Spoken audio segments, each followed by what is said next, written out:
રાજકોટ લોકમેળામાં એસઓપીનું સુરસુર્યું થઈ ગયું છે, જેમાં લોકમેળામાં રાઇડ્સ ચાલકો દ્વારા કોઈ ફાઉન્ડેશન ભરવામાં આવ્યું નથી, તેમાં ફાઉન્ડેશન ભર્યા વગર જ રાઇડ્સ ઊભી કરવામાં આવી રહી છે. રાજકોટમાં દર વર્ષે જન્માષ્ટમી પર્વમાં ઉજવાતો આ મેળો આ વર્ષે પણ ખૂબ જ ધામધૂમથી ઉજવવાનો છે. પરંતુ આ વર્ષે બનેલી ટીઆરપી ગેમ ઝોનની ઘટનાએ આખા ગુજરાતને હચમચાવી દીધું હતું. આ ઘટનાની યાદ હજી પણ રાજકોટ વાસીઓના મનમાં તાજી છે.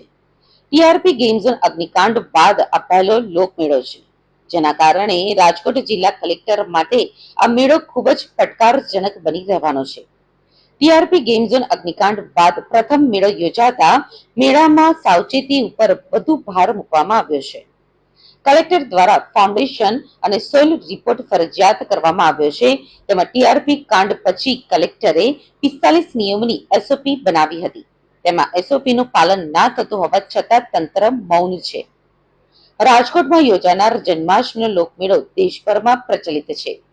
દર વર્ષે તંત્ર દ્વારા મેળાના નામકરણ માટે રાજકોટની જનતાને જોડવામાં આવી હતી, જેમાં તમામ શહેરીજનો દ્વારા તેમની પસંદગીનું નામ મોકલવામાં આવેલ હતું. ત્યારે કલેક્ટર પ્રભવ જોશી દ્વારા આ યાદીમાંથી એક નામ પસંદ કરી આગામી તારીખ 24 થી 28 ઓગસ્ટ 2024 સુધી યોજાનારા લોકમેળાનું નામ ધરોહર નક્કી રાખવામાં આવ્યું છે. તો બીજી તરફ લોકમેળામાં વર્ષોથી રાઇડ્સ રાખનારા કડક એસઓપીનો વિરોધ કરી રહ્યા હતા, જેને લઈને તંત્ર દ્વારા અત્યાર સુધીમાં 3 વખત હરાજી કરાયા બાદ પણ કોઈએ ભાગ લીધો ન હતો, જેથી વહીવટી તંત્ર દ્વારા ખાનગી મેળાના આયોજકોને આમંત્રિત કર્યા હતા, જેમાં એક ખાનગી મેળા સંચાલકે 1.27 કરોડમાં એક સાથે 31 પ્લોટ ખરીદ્યા હતા, જેથી તમામ મોટી રાઇડ્સ એક વ્યક્તિને આપવામાં આવી છે.